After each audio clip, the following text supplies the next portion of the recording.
such an incredible pleasure. You look beautiful as ever. Oh, thank you very much. You as well. In fact, you look even younger. I think you might be getting younger and the clock may be going backwards now. Wouldn't that be fun? Yeah, well, you look beautiful. Oh, thank you. Yeah, it is so exciting to have you here. And I am so happy to share one of my all-time favorite clients ever with my audience, which you know how much I adore you. I don't know if you saw the email I sent out just a little while ago announcing this Facebook Live, but it really is true. I loved your story, and you are one of the most remarkable women I've ever met. I just think that you are beautiful inside and out, Beth. Thank you, Lisa. Oh, you're welcome. How long ago was it that you did my course? 2 years ago. So it was 2 years. Wow. Yes. 2019, I believe I started in June, almost 2 years ago.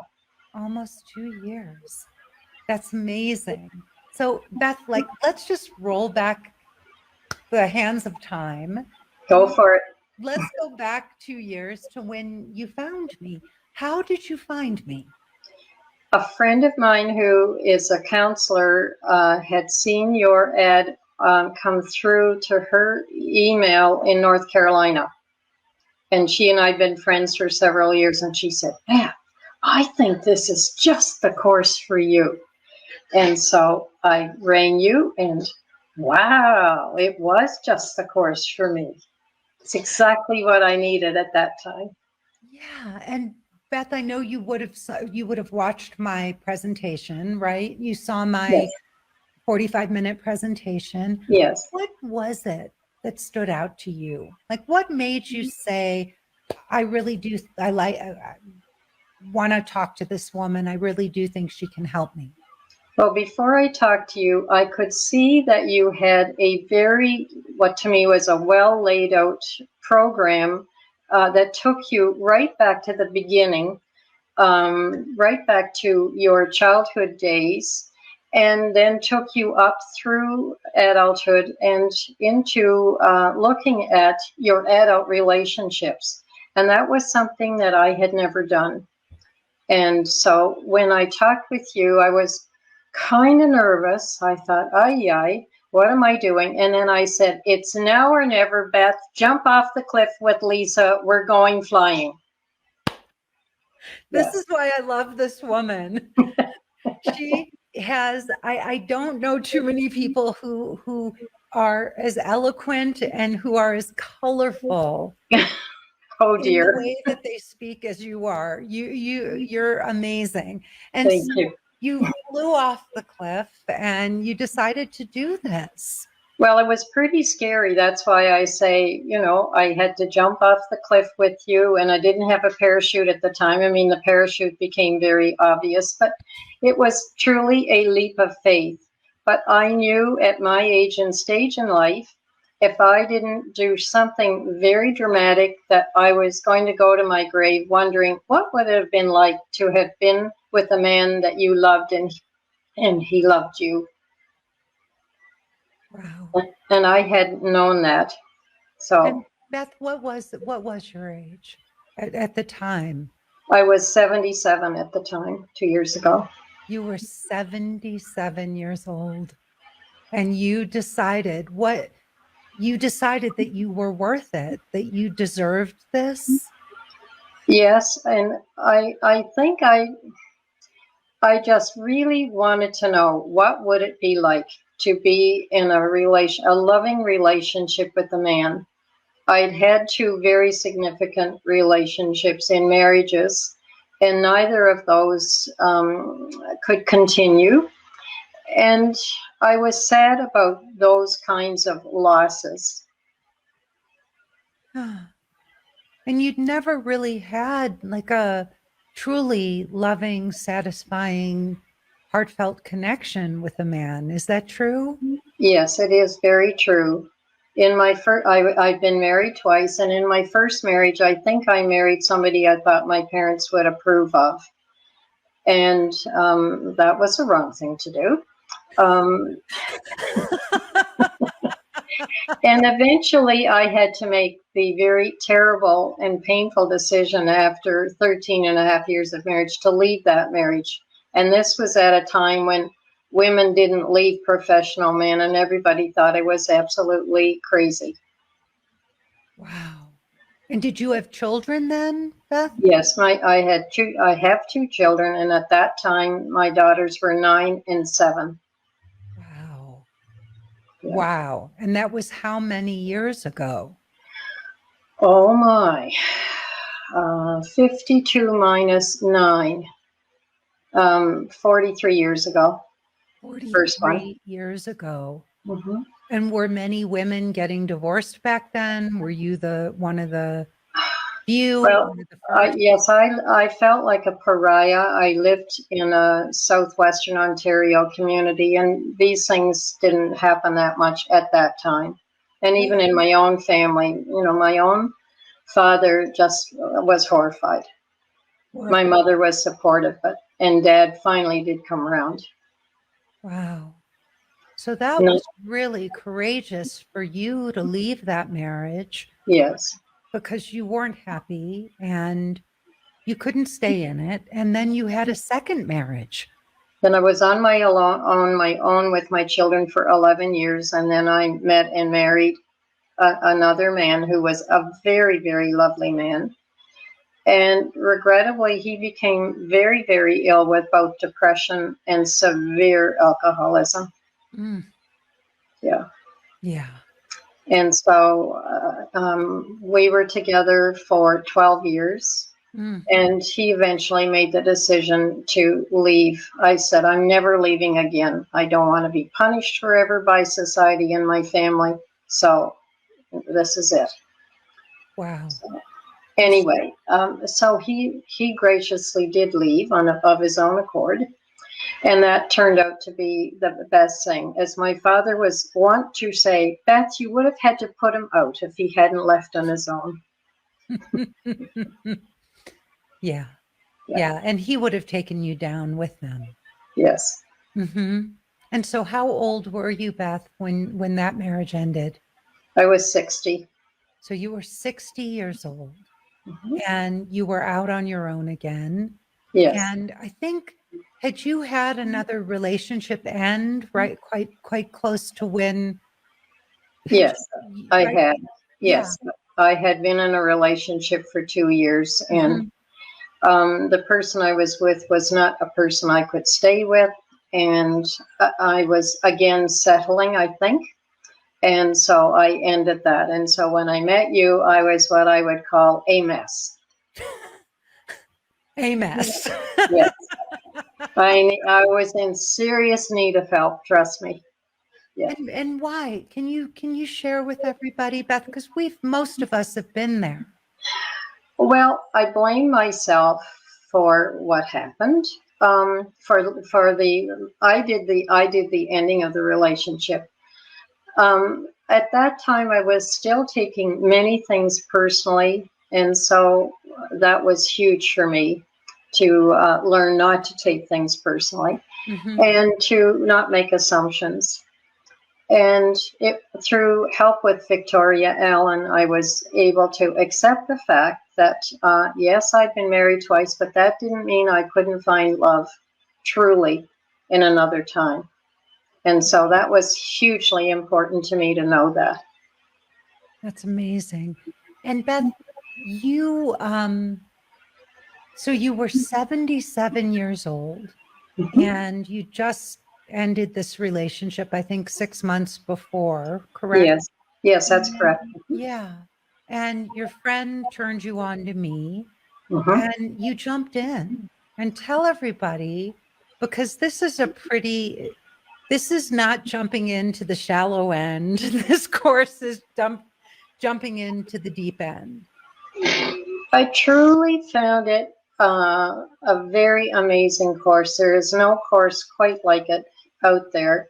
And what I found was so extremely helpful is that I had to go back and look at those early relationships. And oh my goodness, guess what? I probably was an emotionally unavailable female, never mind being with an emotionally available man. Whew, wasn't that a shock? Mhm. Anyway, I had to learn what being emotionally available was all about.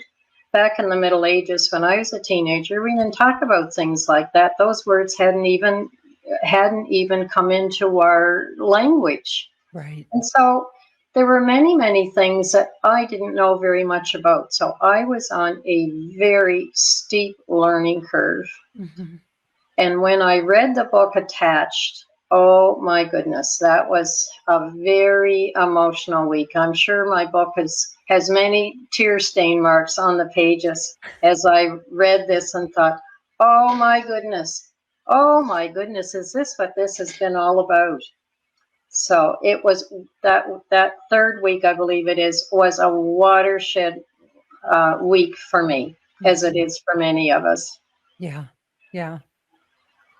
And I had grown up in a home where things that children learn, I didn't learn, and so as a teenager and a young adult, I was always seeking out other role models to learn things that my dear mother didn't know herself. So how could she teach me? And my father didn't know them either, and he just was perplexed. And I knew there was a better way, but how to find it, I didn't know. yeah. Beth, can I ask you, what was it like? I'm sure you never thought in a million years that you would be single and alone and never having experienced true love at 77.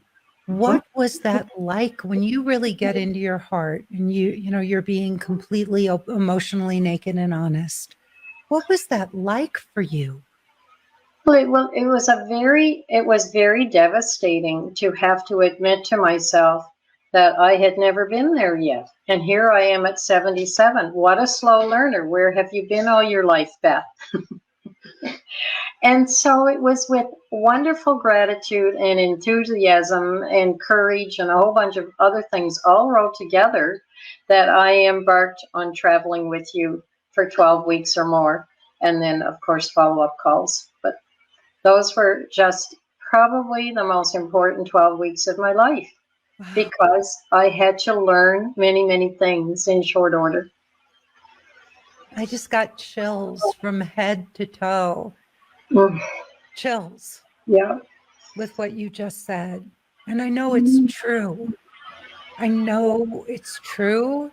And I'm so happy, Beth, that we were able to work together. I love you so much. Oh, thank you, And Lisa. I really do. I The genuinely, feeling's very mutual, I can assure you. yeah. Yeah. And I'm not kidding you when I say that I'm coming up to visit you and Oh, good. maybe with the broads of badness. I don't Oh, know. I'll put out the notice. They will assemble. Because that is the most fabulous thing. This woman has a group of girlfriends who get together every year. Is that right? And they're Yes. called the Broads of Badness. I mean, how can you not love her? How can you not love this woman?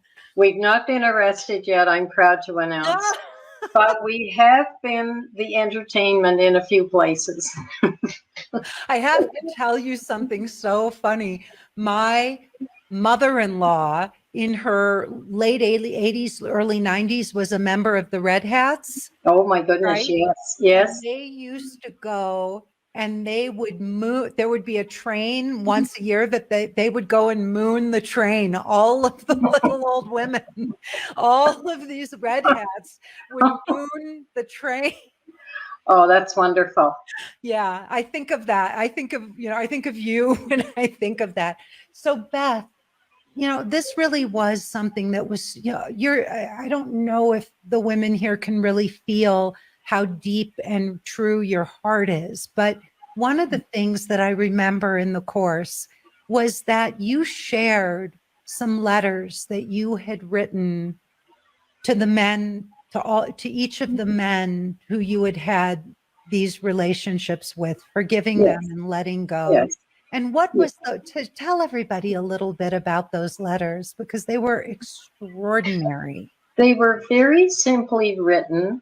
The Some of the things that I said to my first husband and father of my children was that I apologized to him for not having been able to be the wife that he needed to support him in different areas of his growing, and that I forgave him for not being able to support me in some of the things. I don't have the letter right in my head, but that was kind of the gist of it. And the forgiving part was so powerful. Um, I don't think you can move on if you review the past chapters where you haven't forgiven somebody. Yeah. And you based those letters, what were they based on? There was a specific thing that you based those letters Well, on. it's the Ho'oponopono creed, I guess, that you find in Hawaii, and I don't remember all of it, but it's I forgive you, I love you, and there's Thank two you, other. I'm sorry. I love I you, forgive you, forgive you, thank you, I'm sorry. thank you, I'm sorry. So Yeah. I touched on each of those four things with each person. And I had to really, they're not very lengthy letters. They're fairly straightforward, almost in point form. But I found it so freeing to do that. And I did that for every person with whom I had a significant relationship. So that started off with my father, my children's father, my second husband, several other relationships. And it was almost like a cleansing of the soul, a clearing out, a decluttering, to not to minimize it, and I needed to do that. Yeah. And they And were, then I had a ceremony and I burned them. A friend and I got together and we had a little fire down at the shore lot and we burned them. And we wished each of these men very well. yeah. And you shared several of those letters with me, and Yes. I was sobbing when I read Oh. them. I was literally sobbing. They were so beautiful. And I don't know where you came up with that. If somebody had said to you, to use the Ho'oponopono prayer for that, Yes. did Yes. somebody suggest that to you? Somewhere in my travels, yes, they Mhm. had. Yeah. Yeah. Because I know the Aponopono prayer, and I know that Mhm. people will say it, but I had never, ever heard of somebody writing letters based on the prayer. And it was breathtaking. It really was. It was breathtaking that you did that. And you did it with such depth and sincerity and emotional nakedness. Mhm. It was really beautiful. Did you do that prior to the course, or was that something you did when No, you were in the course? I had learned about it prior to taking the course, but I did it in during the time of the course because it meant I needed to go back. It wasn't just one letter I had to write; it was probably about 8, Yeah. and so that's what I did. Beautiful, beautiful. Really extraordinary. And Beth, tell me about your journey. I know there were books you mentioned attached, and I know you mentioned Victoria and the work that you did with her. What are some things that really stood out as just highlights for you? Well, for me, it was the work that we did each week, the calls with you and your moral support and your telling us that we could do it, and your deep, heartfelt belief in each one of us, no matter where we were in our journey. I think that for me was such a sustaining force because when you think that you can't do something, you need somebody like you to walk with you and just be with you, even if you don't say anything. Just to have you there was so wonderful. Yeah. Yeah. Yeah. And those Q&A calls with all the women, they're really extraordinary women, right? Well, I think that, again, I've never been involved quite like that before, and I found the Q&A calls absolutely wonderful because we could see where each of us were. Some of us were faster learners than others. Some of us had different struggles from one another, but we were all in this together, and the support of the other women was truly stellar. Oh, my goodness. Yeah. Yes. Yeah. And you get so caught up in everyone's journey and, seeing where it goes and watching some people meet Yeah. someone. And yeah, it's really there. Those calls are amazing. I know that you didn't meet somebody while you were in the course, right? But you did No, get back out and start dating again. I did. Let me ask you, once you did Benjamin write your profile for you? Yes, he wrote an absolutely wonderful profile. Mhm. Yes, he Yeah, did. and that was really a big tell everybody, like a lot of people, a lot of women are very certain that men don't bother to read the profiles. And that really isn't true. There are some men who don't read the profiles, but there are men who do read the profiles. What was the response, Beth? Um, I found that some men read the profiles, others didn't, but the man I'm with now did read the profile, and it was almost like, wow, I better live up to everything that was written in my profile. Have to produce now. Uh-huh. Excuse me. Yeah. Yeah. And so, Beth, you got back out in the dating world, and was it different this time? Did you feel Yes. different? Tell everybody, because, Well, everybody's I struggling. I had to, I learned a very important thing from one of my social work colleagues. I was probably 40 and she was 24. And she taught us all something that I think is invaluable. She said, I know who I am. I have a path to walk on. I know what my path is. If somebody cares to join me and walk on my path with me, that will be wonderful. And when I was in the some of the struggles, I remembered that piece. And so when other women in the course were meeting people and I wasn't, I went back to my young friends' words, and they were what helped me in part. And I just knew it wasn't my time or whatever. I perhaps Mhm. needed to do more work.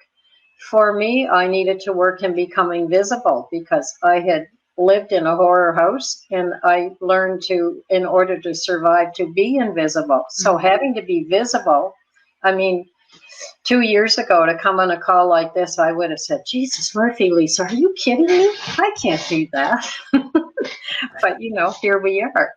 Here Yeah. we are, because you're going to help inspire all of these beautiful women who are listening and let them know that you can find love at any age. Absolutely. I have friends in literally every decade, women friends, and some of my women friends are younger than my own children who are in their early 50s. And I laugh and I say, women's stuff is women's stuff. It doesn't matter what your generation. Literally, we all experience some things a little bit differently, of course, as you go along, but certainly recognizable no matter what your generation. And Yep. that's the beauty of sisterhood. Yeah. Yep. And so let me ask you. So you graduated the course, I remember, and you went Mhm. on to do your thing. I know you've come on many of the grad calls and you've been terrific. And there was one guy before this guy. Tell everybody, we have a Yeah. theory in the emotionally naked dating course of something called an imposter. And you definitely met your imposter. So Oh, he was a delightful doozy. Yes. In the a year ago, in the earlier days of COVID, I would say from March till June of 2020, this man would call me every night. I knew he was talking to another woman, and I couldn't figure out with him if he'd made a commitment to the other woman or what was really going on. Anyway, he was fun to talk with, and finally, I'm a sailor and he is too. And finally he came to see me one day to bring me some of this, very romantic, to bring me bottom paint for my sailboat. But anyway, but I think he wanted to see what I looked like, and he wanted to tell me that he was going to go and visit this other woman who lived in another province, but he wanted me to be his friend. And I went, well, I didn't sign up for online dating to look for a friend. I have loads of friends. I don't need you as my friend. I'm looking for the guardian of my soul. So anyway, But let me pause you. You spent hours talking to him on over Zoom. I would I would say probably 3 months almost. Yeah. But we weren't able to visit one another or go anywhere. We were in lockdown at that point because of COVID, and so we talked on the phone for hours. I mean, yeah. He gave you no indication that it was just a friendship. No, I didn't know till he came that day that he wanted to have his main lady and he wanted me as a friend to do things with him. And I thought, oh my goodness, you have just got to be kidding me. I was astounded that a man would think that way. Anyway, with your help and support of others, I sent him a letter and wished him well, because I wasn't willing to be what's the word? Well, a side amusement, I guess, to put it rudely. Mm-hmm. Yeah. And then it was about a month after that I met David, who's the man I'm with now, and he's certainly not like the imposter. Mm-hmm. Yeah. But what was it like going back to the imposter? How did you feel on that date when he said he wanted to be your friend and he told you about this other woman? That must have felt like you got punched in the gut. Well, it was truly, in rude language, a sucker punch of ginormous proportions. And I thought, ay, ay, ay, I couldn't imagine having two women to look after, for one thing. And it was just not something I wanted to be part of. That's not what I do. But you had your hopes up. You really thought that this was something. Well, I knew there was a possibility. Mm-hmm. The good news was when he walked through my door, I didn't feel a thing. Ah. It was so amazing. I thought, oh my goodness, you're here. Wow, you're not what I thought you would be. There was absolutely no emotion between us. It was the strangest thing in the world. Wow. Yeah. Wow. So you got right back out there. Yeah. You put yourself right back out there. You didn't skip a beat. You got, you said goodbye to him, mm-hmm. Got rid of it. You didn't hold on. No. You passed your frenemy. You passed your imposter test with flying colors, and you got right back out there. And a month later, you met David. Yes. Yes. And tell us about David. Everybody wants to hear about your guy. Well, David is what I would call a lovely man, in that he is probably first out of the gate the kindest man I have ever been with. He's extremely kind. He's funny as all get out. He loves words, and sometimes I have to really listen because I can get zinged and not know I've been had. He's a very staunch family man. At the time I met him, he had been a widower for almost 3 years.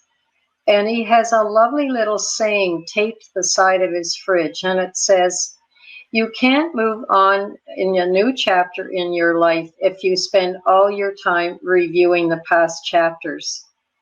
And I would say this man truly lives by that. Mm-hmm. He had done his mourning. And he was ready to, move gingerly. We both were gingerly at first, but he's just as solid as they come. And I just madly adore him. He's great. He's a golfer. We won't hold that against him. I'm a sailor. So he golfs and I do water things and do other things when he's golfing. I'm so lousy at golf, I wouldn't dare even try to whack a golf ball now. But anyway, it's pretty funny. That's wonderful. And Linda, share, how is your life different? How are you different with this wonderful man? How long have you been together now? Almost 10 months. Yeah. Well, for the first time in my life, I I think I have allowed myself to be emotionally available. And so we are in complete lockdown again in my part of the world. And so, because he doesn't live in the same district as I do, we've been apart now for 3 weeks. And prior to that, we would have seen each other every day.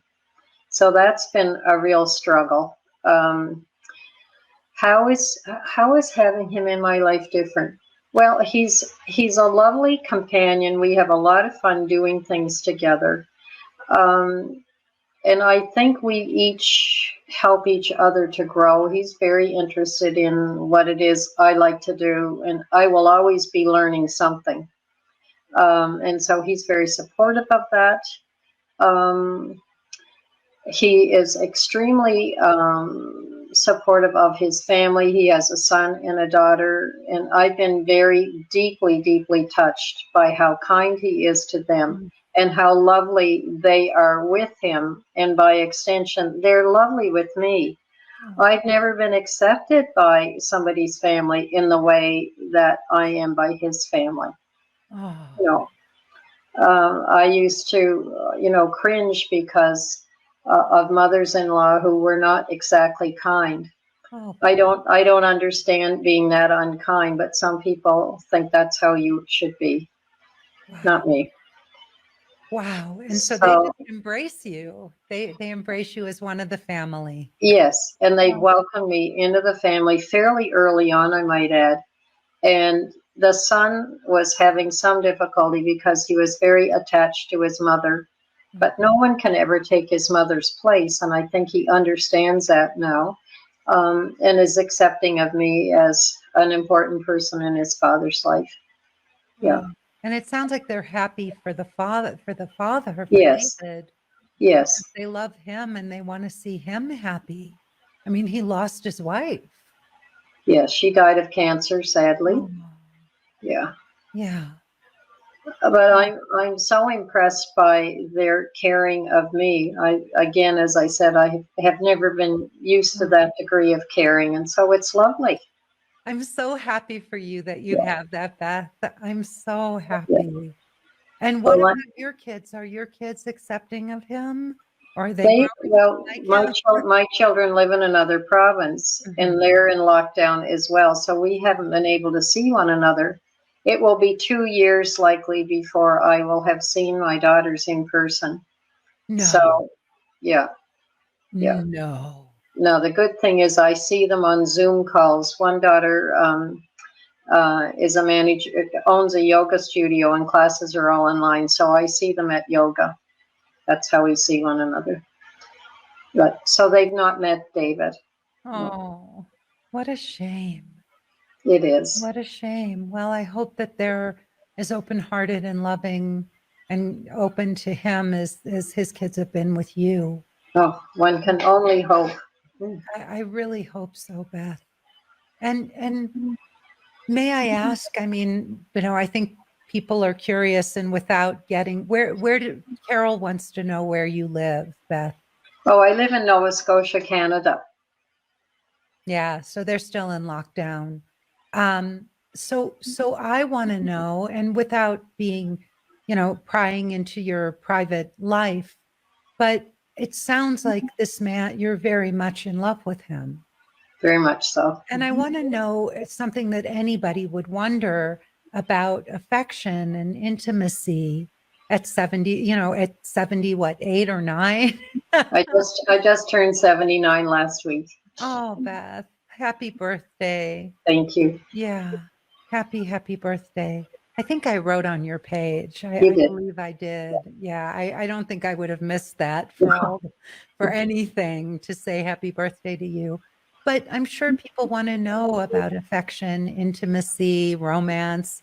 Are there all of those things? Well, here's how I frame it. People are always asking me, well, Beth, what about this and what about that? And I say, darlings, it's like this. You do everything you ever did. I do everything I ever did before except downhill skiing. I just do everything a bit slower. And it's the same with your sex life, intimacy, all of those things. Well, the intimacy, I think, is getting easier because I feel so at home with David. But, just because you're have a number on your birth card, it doesn't mean you have to be, let's say, non-active. Non-active. Yeah. Good to know. I'm so happy for you. Oh, Well, I once had a friend who's in her 50s say, Beth, I've never known anybody like you. What's it like to be bisexual at your age? And I just say, well, it's. I just do the same things some of the same things I did when I was younger. It's just slower, and you learn if your partner isn't able to participate in the same way that he might have at a younger age because he has ED or some other difficulty. You just learn to pleasure each other in different ways, beautiful. and you make it up as you go along.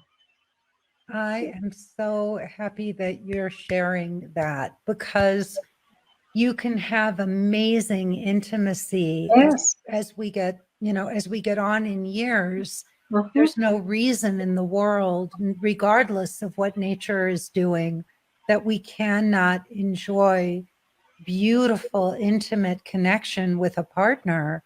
And Absolutely. it doesn't have to look, it's only bad or wrong if we try to put this, look at this and say it's supposed to look like this and not be mature and not be adults about it. Connie is asking, how did you meet? How did you and David meet? We met on a website called Our Time, and David lives an hour away from me, so it was interesting to getting together. We had our first date at McDonald's. You did not. We did You for did coffee. Yeah. You Well, had coffee at McDonald's. yes. Well, I don't live in a hugely urban area, neither does he, so we met part way, and that was where we met. But yeah.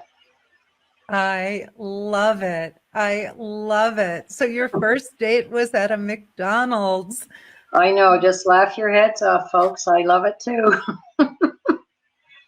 What a great story. And did you feel something when David walked in?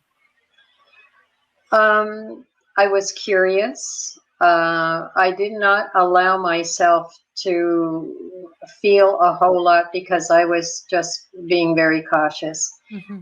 But he's the kind of man that grows on you over time. So then we met for dinner, and again, very, very pleasant. But as we then moved to do things we both like, which is walk on beaches, hike, kayak, those kinds of things, then it was much easier to connect in a more meaningful way. So wait, you and David went kayaking? Oh yeah. Really? Oh my goodness. I love it. Yeah, we each bought a kayak, a small one, and so we do a fair bit of kayaking. That Yeah. is so amazing. What else do you do together for fun? Well, we live in an area, especially near where he lives, where there are a lot of magnificent beaches. So we'll pack a picnic and go to the beach and walk. You could walk maybe a mile on a beach, which is lovely. And we take pictures, and we just enjoy our great outdoors. Beautiful. Did you speak with him on the phone first or on Zoom Yes, before you met? yes. All the things that we were taught to do in the class, I did. So we talked on the phone. Yes, definitely. That's fantastic. And how old is David? What's his David will be 77 in December. So you got a younger guy. Hey, honey, I don't want some old fart. Jeez, no. So many men I'm sorry to be quite rude. So many men my own age have given up already. And David has an expression, We can't let the old man in. We can't let the old woman in. And so we live that, each of us, very clearly. Oh my God, that is priceless. That is priceless. Oh my goodness. How long did it take you to feel chemistry with him? Probably it started about date 4. Yeah. Yeah. Yeah. So it grew, like as you got to Yes. know him, it grew and it And grew. I was very happy that I didn't, feel wild and crazy like you might have as a teenager. Mhm. I knew that it was better to go slowly. Wow. And he is not like anybody I've ever known before. I want you to hear that. So, Yeah. and tell everybody, Beth, what's different? Well, in the olden days, as a kid, a teenager, I probably would have looked at the cute boys. They could dance, but they didn't wear well for the future. And then, as well, I think to be very fair, I too was emotionally unavailable.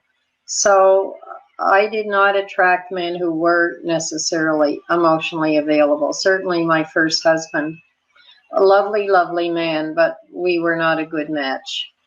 And my second husband was a much better match, but then his illness and his depression, and then descending on into paths no one could follow, meant that we couldn't stay together, and he wasn't prepared to do anything about it. So it was very tragic to watch him go down rabbit holes that we couldn't follow.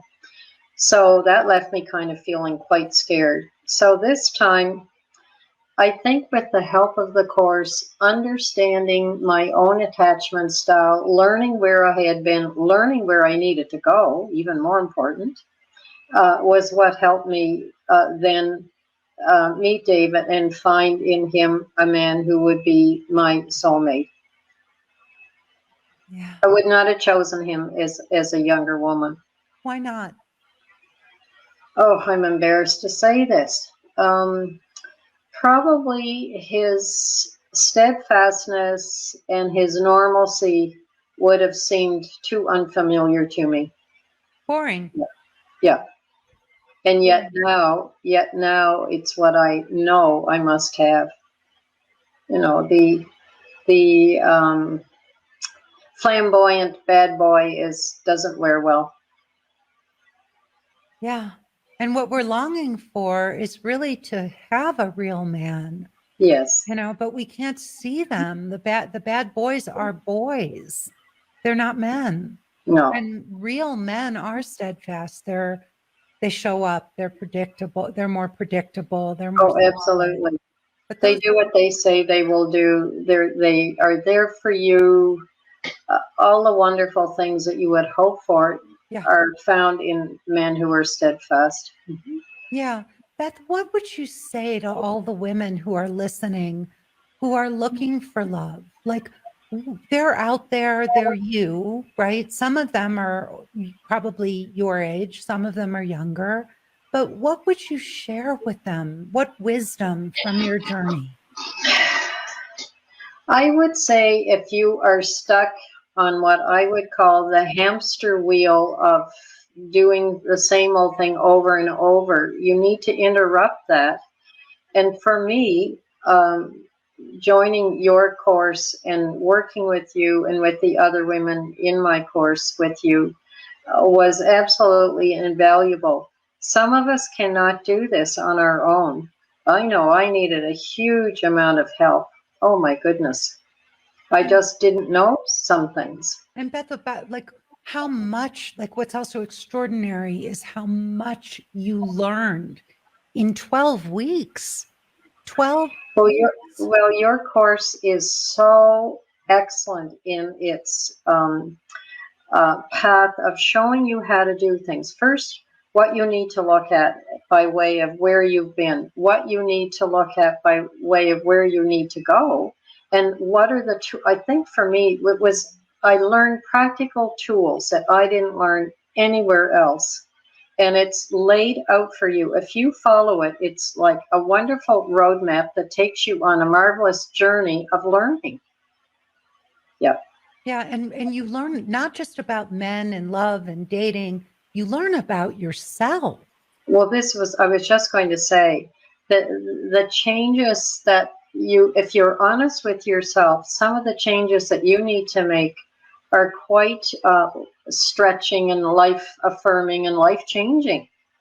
So I know I've had to acknowledge with myself that I likely was an emotionally unavailable woman. And when I got over the shock of that, it's, well, what do I need to do to become emotionally available? Well, I had some lot of learning to do. Mm-hmm. Yeah. Yeah. And to go 77 years not knowing that, not knowing what your attachment style was, not knowing how men think and feel, how to put yourself in their shoes. Well, I was going to say one of the most important things that I learn, and I learn more and more every week. I always try to listen to your Facebook Live because there are always what I call nuggets and pearls. And the learning about how to speak with men was not anything I learned at home. And so I had to start literally at lesson 1. And I have found the need to be respectful to men, to know that they're tender-hearted, not to shame them or blame them, all of those things. Those have been just such wonderful tools to know. And if I step over the line with David, as in start saying something that approaches being his mother, I have a brain, and I think, ooh, I crossed the line. I love it. So I've had to learn where to go and where not to go. Oh, but he lets you know and you laugh about it. Oh, we do. Well, I've been so fiercely independent for so many years that, learning to allow a man to do things for me. Mm-hmm. I mean, these might seem like very small things to other people, but this was huge for me. Mm-hmm. I once had a neighbor say to me, Beth, you're never going to have a man in your life because you're too confident and he won't have anything to do. Yeah. So. Yeah. But look at you. I just want to say, I am, and I'm sure lots of the women listening are really in awe of you, Beth, because there's a way in which so many people just give up. They just give up. They say, well, if it hasn't happened by now, clearly it's not meant to be. And, for you, as long as you have a breath in your body, you were going to make this happen. Well, I truly think that little girls were raised with too many princess stories, and the charming prince doesn't come sweeping in on his white horse. We have work that we need to do as well in order to be women that a steadfast, treasured man would want to be with. And that probably is a shock for some people to think, well, just because you're a female and you might be nice looking, that's not what you need at all. Yeah. Beth, have you said I love you to each other? Oh, heavens, many times. Yes. Yeah. Yeah. What does it feel like to hear that and say that to this wonderful Well, I man? just feel like I'm swathed in a cocoon of love, actually. Yeah. Yeah. David's a tall man. He's 6'2", and I'm 5'3" and 1/3 inch. And oh my goodness.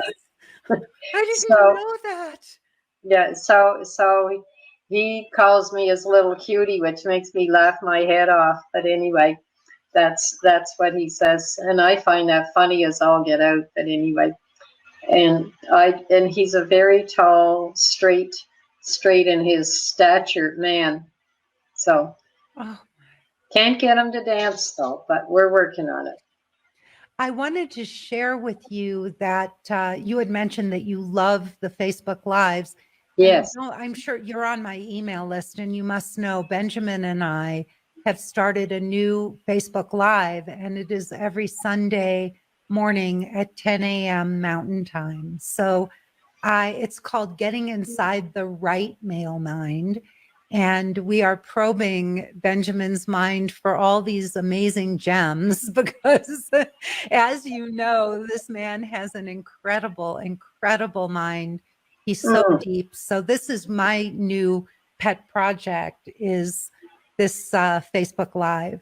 But most regrettably, I was on the road when you and Benjamin started the conversation, and I got off the road to try to find you, and I didn't have proper connection with the internet, so I went home and I watched you on the replay. It's an absolutely wonderful, wonderful interchange between the two of you. Oh, wow. Lots to learn. Thank you. Well, he really is so deep, and he is such a, the things that he shares, being a masculine, self-aware, kind, emotionally available man, and being so articulate. It's just his mind and his heart are really among the most beautiful male minds and hearts I've ever encountered. So that these will be every what do I want to say? They'll be every Sunday at 10 a.m. And there are recordings, and we're also going to turn it into a podcast. So I thought your first one was absolutely lovely. Thank you. If women and men want to learn about lovely interchanges, just watch the two of you. It was really very wonderful. Yay. I'm so glad to hear that, Beth. Somebody had asked, are you happy with having given up some of that independence? Well, here's the thing. Some of what I have had to do, I still do. But what I've learned to do is to let David help me with things. And so instead of being a bossy bee and saying, I can do that myself, I now say, oh, thank you. I really appreciate your help, and mean it. Yeah. Yeah. Just as simple as carrying your groceries or lifting heavy things. If you can believe, I've had to learn just the most basic of things. I've had to learn, like 1 and 1 are 2. Yes, they still are 2. And so, but I find every day with more practice, you get better at it. And I don't mean in an insincere way.